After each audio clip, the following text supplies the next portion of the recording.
नमस्कार दोस्तों, मेरा नाम अरविंद है। मेरे YouTube चैनल ज्ञान का सागर में आपका हार्दिक अभिनंदन है। आज मैं आपके लिए एक नया टॉपिक नरेशन लेकर आया हूँ। नरेशन यानी डायरेक्ट इनडायरेक्ट। मैं इसकी ज़्यादा बारीकी पर नहीं जाऊँगा। मैं जानता हूँ कि आपको इतना तो मालूम ही है कि डायरेक्ट और इनडायरेक्ट किसे कहते हैं। जब वक्ता के शब्दों को हम जैसे कि तैसा लिखते हैं तो उसे हम डायरेक्ट स्पीच कहते हैं।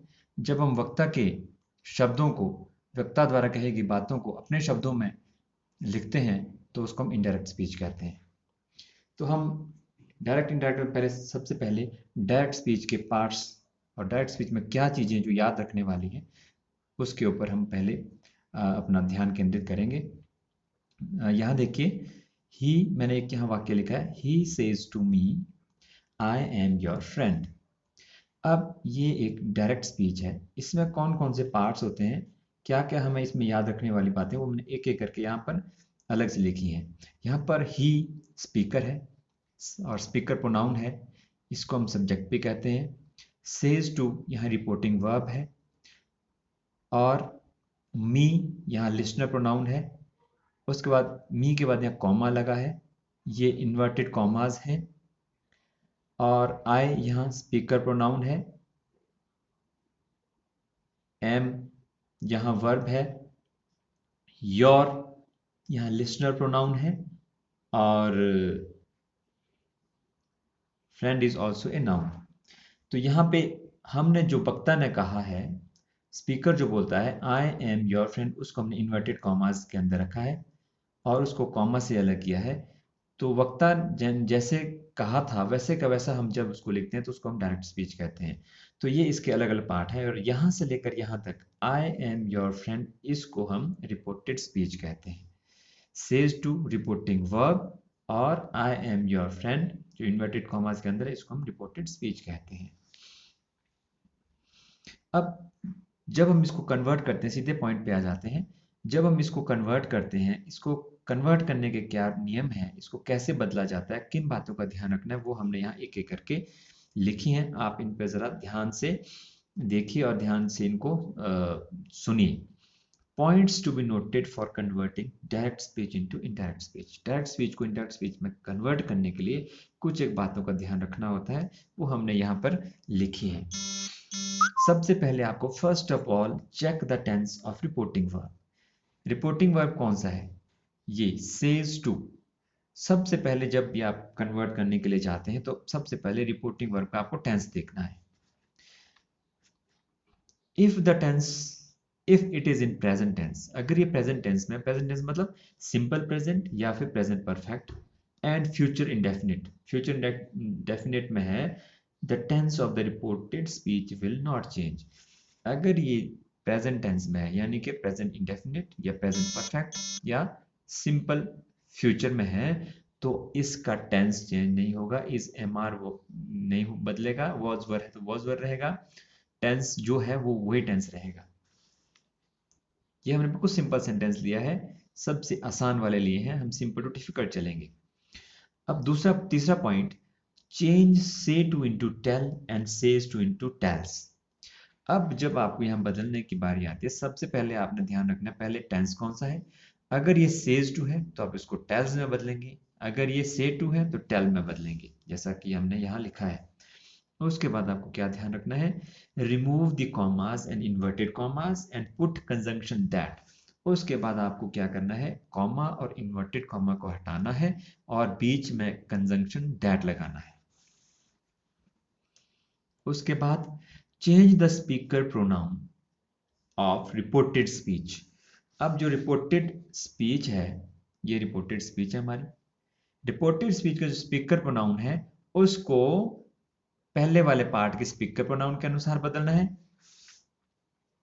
According to the speaker pronoun and listener pronoun of the reported speech according to the listener pronoun first part. अब ये देखने वाली बात है, इसका जो स्पीकर प्रोनाउन है इसको स्पीकर प्रोनाउन के साथ अनुसार बदलना है और जो लिसनर प्रोनाउन है उसको यहाँ लिसनर प्रोनाउन के अनुसार बदलना है। इसका दूसरा रूल भी है, 123/सन 1 2 3 ओवर एसओ सन, जिसमें हम first person according to subject, second person और according to object, third person no change वाले नियम से बदलते हैं। लेकिन ये नियम, इस तरह का नियम कम बताया जाता है, इसलिए मैं आपको इस नियम से बदलने के लिए आपको वीडियो बना रहा हूँ, क्योंकि मुझे लगता है कि ये वाला नियम काफ़ी आसान है। अब हम यहाँ देखते हैं कि बदलने कैसे हैं। अब हमने रूल पढ़ लिए सारे के सारे, अब हम रूल को अप्लाई करेंगे। अब यहाँ देखिए, he speaker pronoun, says to me is listener pronoun, I speaker pronoun, your is listener pronoun. अब हमने इनको सब बातों को, अभी तक हमने जो बातें पीछे देखी थी, उनको एक एक करके अप्लाई करते हैं। सबसे पहले ही सेज टू बदलेगा टेल्स में, मी वैसे रहेगा, कॉमा और इन्वर्टेड कॉमर्स को हटाने के बाद कंजंक्शन दैट लगाएंगे, and speaker pronoun will change according to speaker pronoun of the first part. He is my, your is listener pronoun, तो यहां listener pronoun है, me का my हो जाएगा, my friend, तो ऐसे बदलेगा, he tells me that he is my friend। आप इसको ऐसे भी कह सकते थे फर्स्ट पर्सन, क्योंकि फर्स्ट पर्सन है, it will change according to subject, ये सेकंड पर्सन है, it will change according to object, तो उस नियम से भी ऐसे चेंज कर सकते हैं। लेकिन लिसनर स्पीकर वाला अगर है तो आपको ये या सब्जेक्ट ऑब्जेक्ट याद रखने की जरूरत नहीं पड़ेगी। दूसरा वाक्य हमने लिया, he said I love my country, इसको हमने कन्वर्ट कर दिया यहाँ, he said that he had said I love my country, क्योंकि ये प्रेजेंट परफेक्ट में है। इसका सबसे हमने पहले कहा कि इसका टेंस देखना है, टेंस कौन सा है, present perfect, present perfect tense, इसका टेंस चेंज नहीं होगा। तो यहाँ सेड टू नहीं है तो सेड का सेड ही रहेगा, he had said, comma inverted commas को हटा के हमने लगाया that, speaker pronoun according to speaker pronoun of the first part होगा, ही लव का हो जाएगा लव्स, माय का, क्योंकि लिस्ट ये भी स्पीकर प्रोनाउन है तो स्पीकर प्रोनाउन तो यहाँ स्पीकर प्रोनाउन ही है तो ही के अनुसार ही बदलेगा, हिज कंट्री।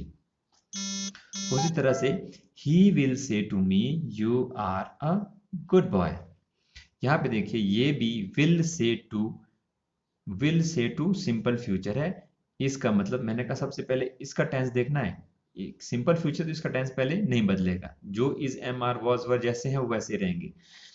दूसरी बात, से टू किसमें बदलेगा, टेल में, तो इसको पहले बदलते हैं, he will tell me, comma inverted commas को हटाकर हम लगाएंगे कंजंक्शन दैट, स्पीकर, यहाँ पे स्पीकर क्या है, स्पीकर यहाँ पे कोई भी नहीं है, लिसनर कौन है, मी, और यहाँ लिसनर है यू, तो यू मतलब लिसनर के अनुसार ही बदलेगा, he will tell me that, me का सब्जेक्टिव प्रोनाउन क्या हो जाएगा, I am a good boy. उम्मीद करता हूँ कि आपको ये समझ में आ रहे होंगे। अगर आपको यहाँ तक समझ में आ गया है तो मैं छोटी सी एक्सरसाइज आपके लिए बनाई है, इसको आप सॉल्व करेंगे और अपनी अंडरस्टैंडिंग को चेक करेंगे। Check your understanding. पहला है, Ravi says to me, comma inverted commas, I like football, inverted commas close, full stop. They will say to me, you are a good player. Teacher has said to me, you are not doing your homework. She says, Geeta is my best friend. He says to me, I am not coming. You say to me, I live in Shimla. I say to him, you are a good singer. तो ये था आज का छोटा सा video. यहाँ से आगे हम इसको जारी रखेंगे अगले वीडियोस में। इस वीडियो को देखने के लिए बहुत बहुत शुक्रिया। मुलाकात होगी अगले वीडियो में। धन्यवाद।